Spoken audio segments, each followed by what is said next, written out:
lingkod dinhe sa LGU, dinhe dinha sa local government unit dinhi sa Iligan City. Good morning sa atong mga suging listeners sa 44 barangays dinhi sa Iligan City. Hello po at magandang umaga sa inyong lahat. If you have questions, we are also live sa ato ang Facebook page. You may comment it down para sa atong guests later. You can follow RMN DXIC 711 na Facebook page. Live na live tayo. Are we live?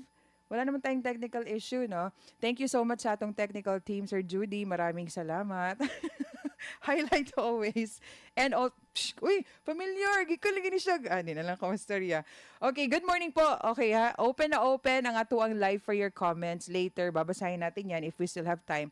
But, sa walay pagduha-duha, ato nang i-welcome ang atong guest this morning to represent the future Vice Mayor of Iligan City, Oliver Wekwek Uwe, na at ato makauban, United Iligan Party Secretary General Nar Salubre Jr. Hi sir, maing buntag. Hi, maing Iligan sa tanan. Maing buntag Jam. Maing buntag sa tanan natong listeners. Maing buntag sa katawhang Iliganan. Yes, good morning. Okay, aray ko. Sir, good morning sir. Ganagi ko sa color sa imong sinina. It represents strong leadership. Yeah, represent a strong leadership. So, dili ta maglangay because we don't have much time, no? Ang question yun sa tao, sir, kani bitawng mamahimong contribution ni future Vice Mayor Wekwek Uy ang direksyon sa sangguniang panglungsod pohon. I guess during his rally, kaning sa inyong mga rally, he always talks about digitalizing ang sangguniang panglungsod. How significant is this in achieving good governance? And unsa pud ni ka-importante para sa mga tao? Before going to that question, Yes. no? Again, good morning. Ako lang lakbitan ang some of the reasons why Wekwek Uy is running. And Wekwek Uy chose to offer himself for public service. Jam, si Wekwek is a known person, no? with a background in business. Nasa yung mga investments from different businesses. Permina mo mahisgutan ni Wekwek na ko Wek kining challenge nga atong gitubang ron of offering yourself, no? Dili nilalim, unlike kung moran tag business, protocols, processes are different. Labi na gyud sa devotion and being passionate ba. Kung we really want to qualify and define that word public service on our own. Ingon si Wekwek, it's time for me. For the longest time, na ako uninvolved ko in politics behind the scene. But for the longest time, nga ga-support ko with a candidate, tanaw na ko, it's time for me to stand. Kay dili na enough ang behind the scene and supporting a candidate. I want to share, I want to incorporate the good practices nga naa sa iyang business, iyang mga accomplishment sa pagpadako sa iyang negosyo. Pwede daw niya magamit, pwede niya ma-apply in public service. Anak ko, sige, Wick, kini na mga good practices, try to pick some, at least atong ma-highlight. On his own words, ingon siya, well, kini bitawng drive na to. In business, ang atong drive nga, budako ang atong negosyo. Masinop ta. We have this admin cost, operational cost. Masinop ta and into detail ta pag mo review. Financial accounts, technical, and the planning. How to expand. So, kini na mga hiyas akong gamiton. Later on, kung tagaan kog chance sa taga-Iligan. Tagaan ko nalaghigayon nga from private moadto ko in public service. Kaya ang yaman good is, ang pag-appeal niya, Jam, is tungod sa nakita niyang kakulangon. Nakita niyang dili enough. Dili suffice. 2025 na, highly urbanized city ta nga category, but ang estado sa syudad, kung butangan na to ranking 1 to 33, I think I'm safe to say, dili ta ka top 15. General nga performance ha. Tanaw na to ang tanan indicator, no? The point system nga gigamit for the ranking. Ang yara gyud is no more no less. I want to serve. Gusto na ko i-share, ibalik sa Iligan ang akong mga hiyas, akong mga kaya buhaton para sa syudad. It was na discussion before nga, well, na mga sacrifices on his part, no? Running ta og business, kita mo'y CEO sa usa ka dako nga negosyo. Ang atong oras, mas kontrolado na to. Ang pag-shift niya into public service, ang atong calendar puno kayo. Kay you need to go to the office every day. Regardless kung na session o wala, na ay committee hearing, na ay public engagement, kinahanglan ka. That's 101% attendance. So, bago ang schedule na to, week, family time, makuhaan yun. But the good thing is, ang respond magod di week is regardless kung unsay adjustment. I-embrace na ko na ng mga adjustment. Basta ang ako is, I want to serve Iligan. Balikan akong Iligan sa natabang, parte sa iyang pagkawikwik-uy, sa mahaw na adiha ang Iligan. Nga always na ginabalik-balik nga his definition in public service is inconvenience oneself for the convenience of others. So from there, 101% decide si Wikwik Uy, magpapili, isip-bisi mayon. So mo nang naata din Yeah. Karon siya. Nidiretso na ko dito sa Oo. objective. Pero for public information, sir, unsa di role sa isa ka vice mayor kaning sudlan ni Sir Wikwik Uy na posisyon pohon? Napa ba yung mga next interview ba siguro dyan, no? Napa. Yeah. But ako, tagaan ako, gamay lang, no? First and foremost is, pag vice mayor ka, ikaw ang mulid sa sangguniang panglungsod.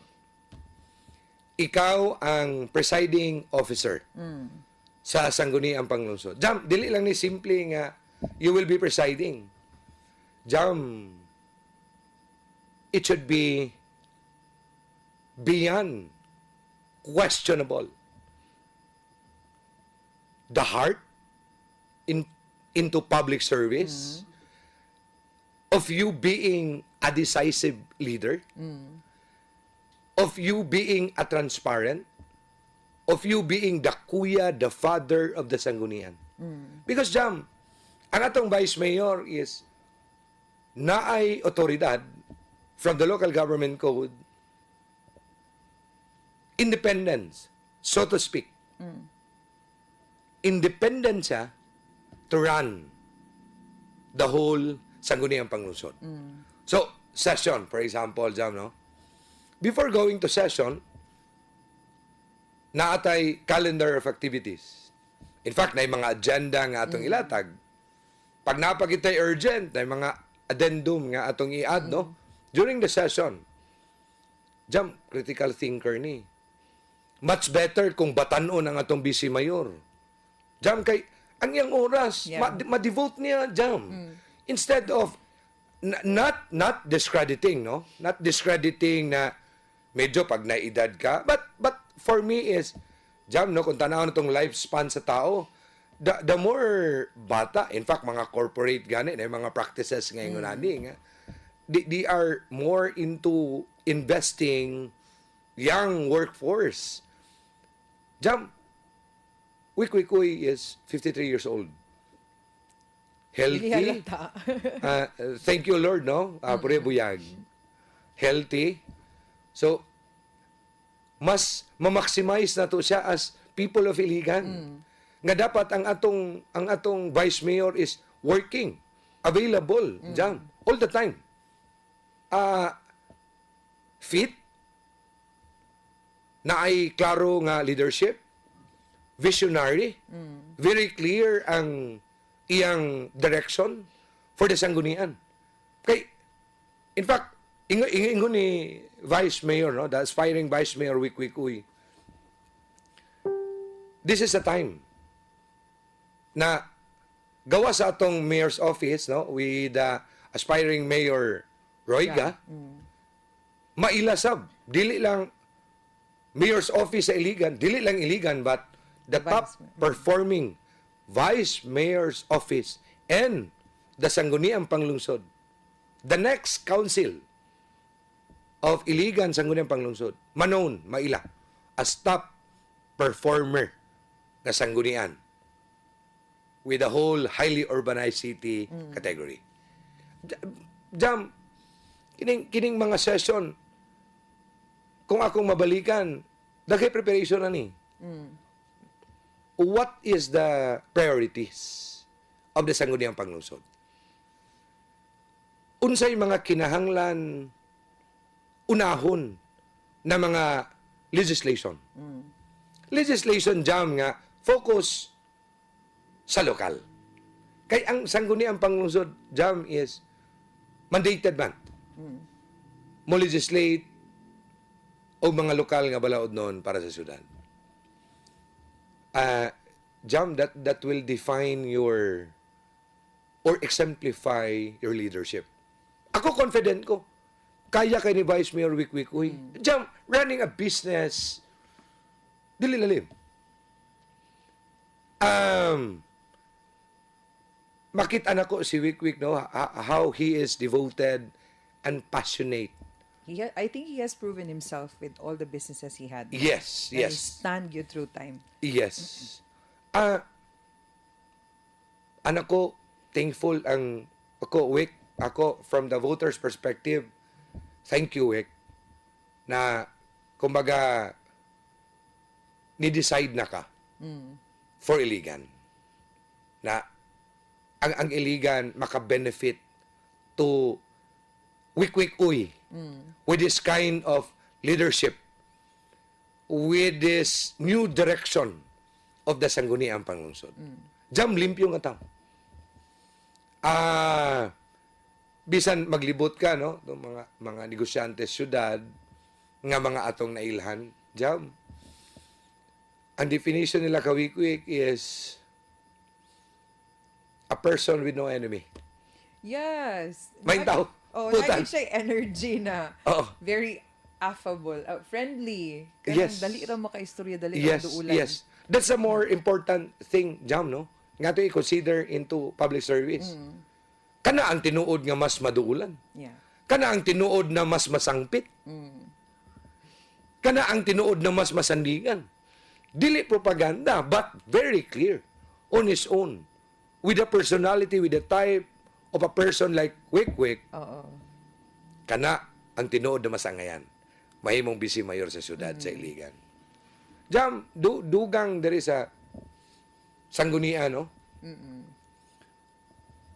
Excuse me. Gawas nga iyang ilid ang sanggunian, Jam, with a new direction.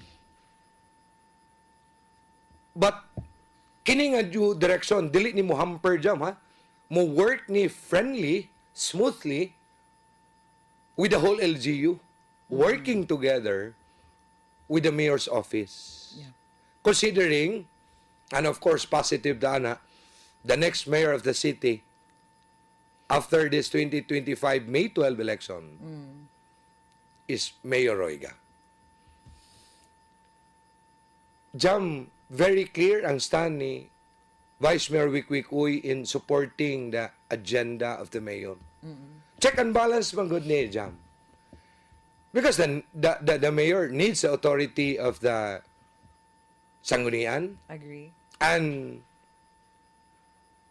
ang muli the charge is it is the vice mayor.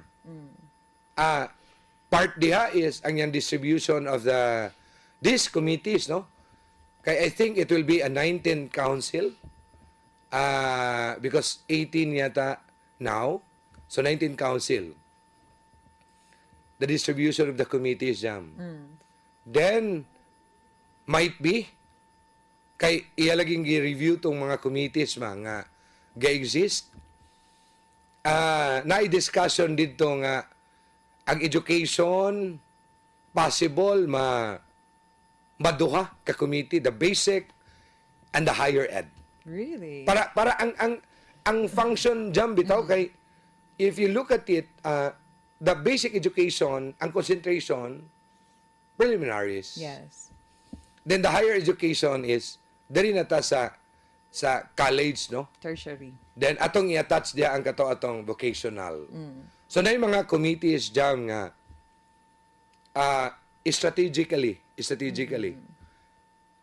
mas dakan pa kay kinahanglan og dugang na pagtuon. Inga na ang thinking sa atong Vice Mayor Jam, ha? Inga na siya into detail. Inga na ka metikuloso. Inga na ka detalye mo review og datos. Inga na ka detalye mo review og Jam. In fact, the phrasing kanang nabitaw isulat. Careful si Vice Mayor Wik-Uy na.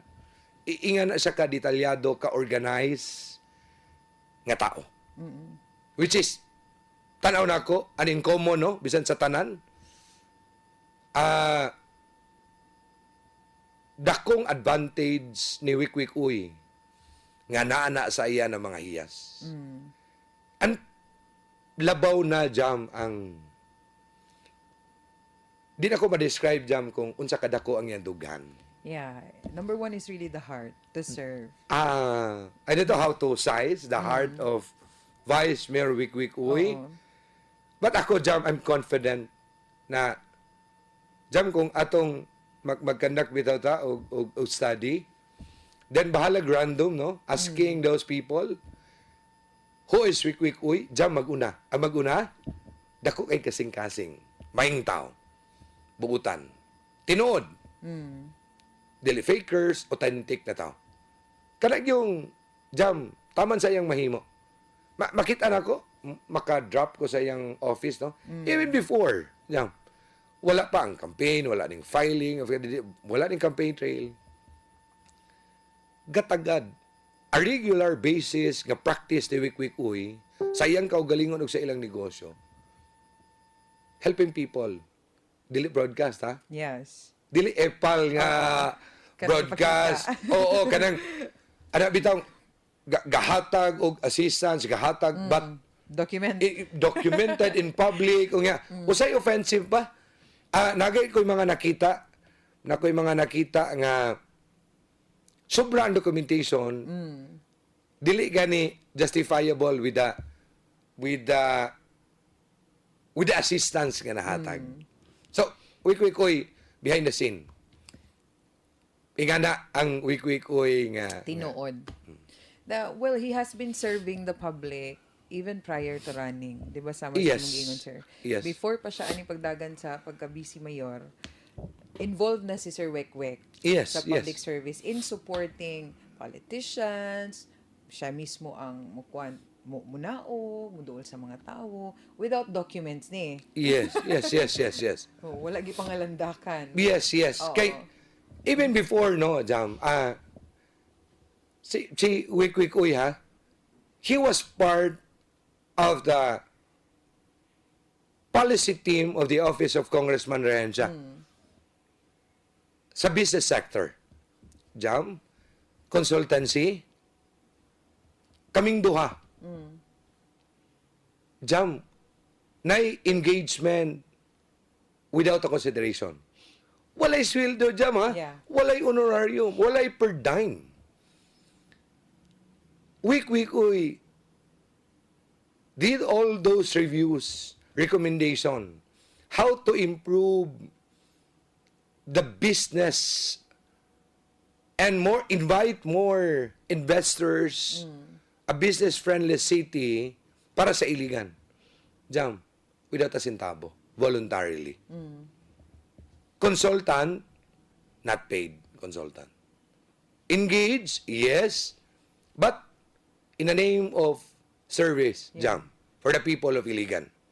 Kay, ang iya manggod is, gusto niya ma-improve na. Put an end of this political squabble, differences, divided because of this color, di ba?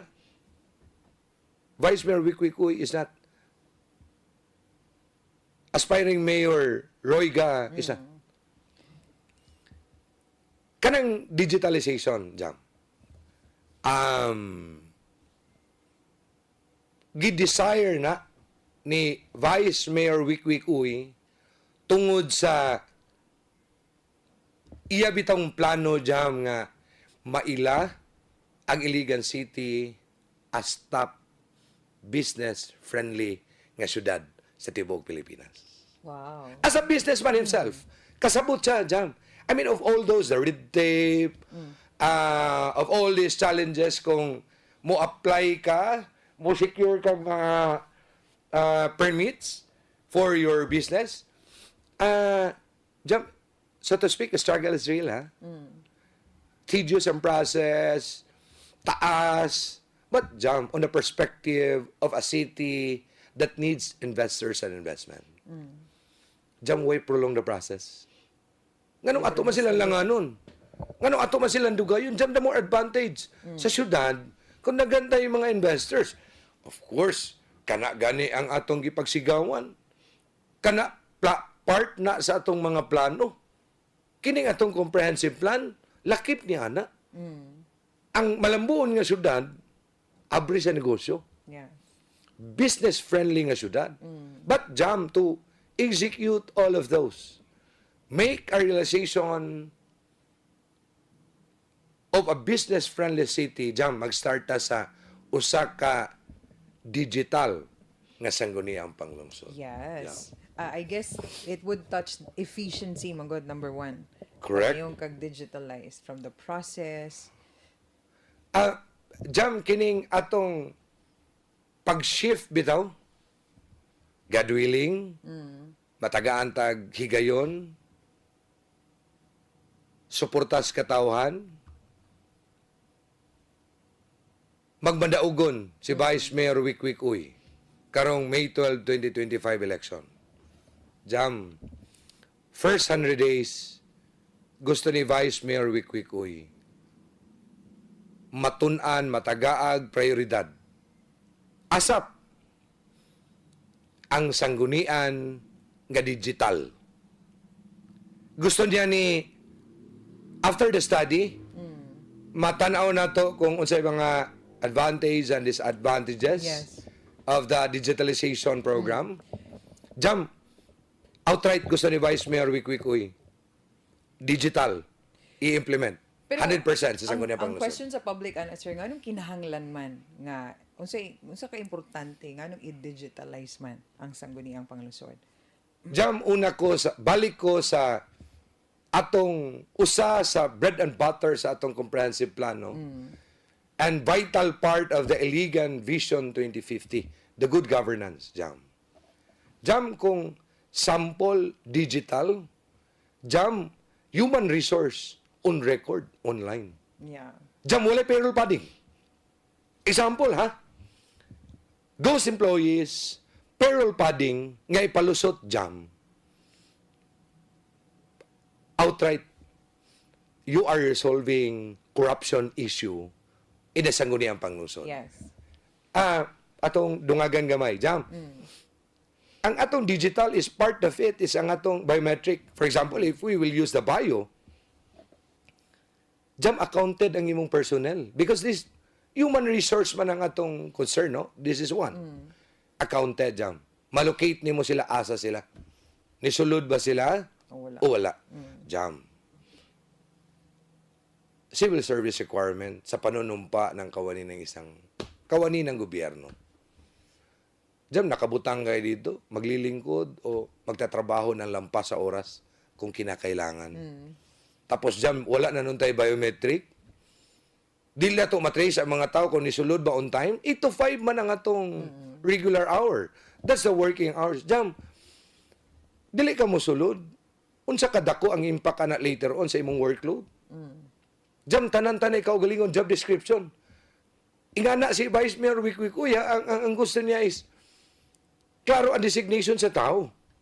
Tanan ay job description. Para tanan mo hold o accountability. Jam, kini nga digital, part lang ang human resource sana. Accounted sila sa office hours, then jam pag-abot sa payroll.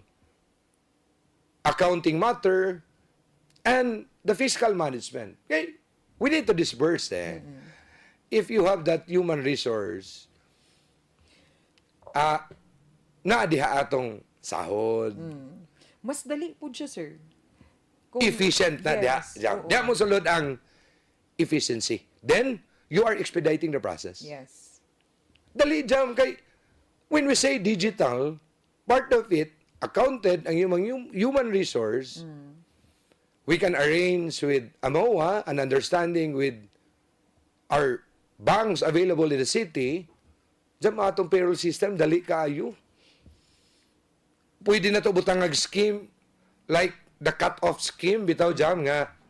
Ingon si Vice Mayor Wik-Wik, akong gusto na ko i-replicate ang model ba sa akong business nga murag to avoid delay. Jam, no? To avoid delay. Imagine, jam Friday, dili ka kasweldo, kay na delay. But the city government, atay funds available ang funds, kay naman tay allocated man gud ni jam ning atong PS nga allocation. Jam, do you mean Saturday and Sunday di manghaon ang mga empleyado City Hall?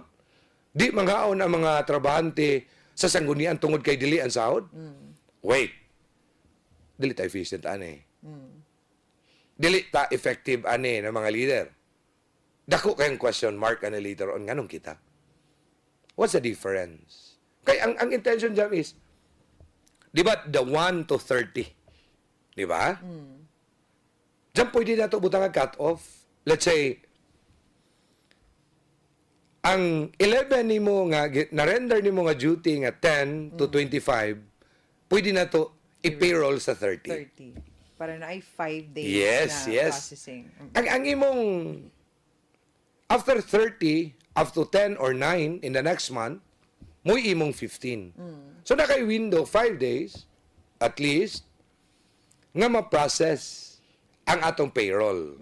Kaya of course, with the new set of guidelines, no? Kay, of course, jam, i-justify na to sa mga taxpayer sa ILIGAN nga nagdawat ang sahod, worth it ilang buhis. Wa sila ma-question nga ato nang gitrabahoan. 8 to 5 ba ni sulod ang mga empleyado? Wa by late? Kung na-late jam, dapat magsugod na ta. Ato i-deduct. Oo, para fair. That's good practices, jam. Kung malala ang usa ka sitwasyon, natay disciplinary machinery. Part ni sa atong sanggunian program jam na if worst ang tardiness, let us decide. Let us decide kung unsay fate ani nga empleyado. Kay jam, for once and for all, no? Gusto tag changes. Magsugod sa atong kaugalingon. Magsugod sa atong opisina. Yes. Ang productivity man good, dira gyud sa attendance, sa presence. Yes, yes. Kung wala ka, how can you be productive kung hindi mo buhat imong trabaho? Ang core ni sa digitalization jam, ha? Yes. So human resource pa lang isa, ha? Diyan sa ta, ha? Kay murag, Oo. I think, wala na oras. Sige, Sige sige. lang, in the coming days, atong hisgutan pa unsay matouch aning kaning digitalization sa sangguniang panglungsod Yes. ni aspiring Vice Mayor Oliver Wek-Wek Oy. Oo. Jam, ako lang dang, Sige, sir. malakoy last nga statement lang, no? Si aspiring Vice Mayor Wik-Wik Uy, gusto ko siya mo ani jam. nanawa ganito, wala na ako natubag, but naman ko siya i-engage na business community now. Kaya gusto niya i-improve pa ang nabalay niya nga vision and trajectory for the Sangguniang Panglungsod. Then, gusto niya ma-align sa vision ni aspiring Mayor Royga. So, mo itong pasensya no, sa atong mga listeners, sa imong viewers sa network, and sa tanang taga-Iligan. Nangay kong dispensa nga. Tungod sa kaguot bitaw sa schedule. Naman ko'y business sector nga nakig-set og meeting sa iya, nag-conflict, so nakaingon si Vice nga ako'y muna. Kaming tana siya, but tight gyud ang schedule among pangayo og pangasubo, pangayog dispensa. Then salamat sa tanan, salamat sa iyong pagpaminaw. Next time mas dagan pa tay ma-discuss siya, no? Everyday do ka diri, sir. Oo, but the message is clear. Ang plano ni future Vice Mayor Wek Uy para sa Sangguniang Panglungsod. Yes, yes. So, bagong direksyon sa Sangguniang Panglungsod. Jam, ika nga gwapong panerbisyo. Oo. Bagong liderato, gwapong manerbisyo, gwapong Sangguniang Panglungsod. Yan. Thank you so much, Sir Nar Salubre, again, the United Iligan Party Secretary General, representing today si future Vice Mayor Wek Uy. Thank you again sa ato ang technical team, Station Manager, Sir Giner Cabanday. Maraming salamat. Thank you, Sir Nars. Thank you so much. Thank you sa atong mga viewers and atong mga listeners today. Bukas ulit dito pa rin sa programang Pulso sa Katawhan, Tingog sa Dakbayan, din sa DXIC 711 AM and FM. This is your host, Jam Neuva. May buntag. Pulso sa katauhan, kasaligan ta. Tingog sama sa atong gabayan. Kasumbungan sa kalisod ug kasakit. Kauban sa bagong iligan nga magmalampuson.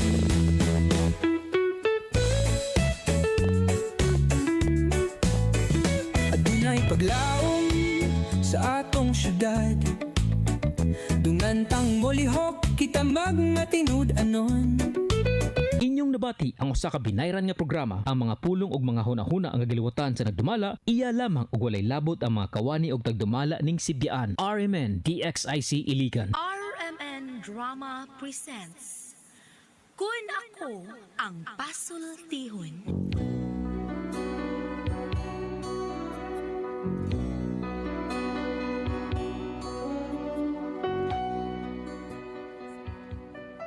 Kung ako'y pasultihon, ako moingon.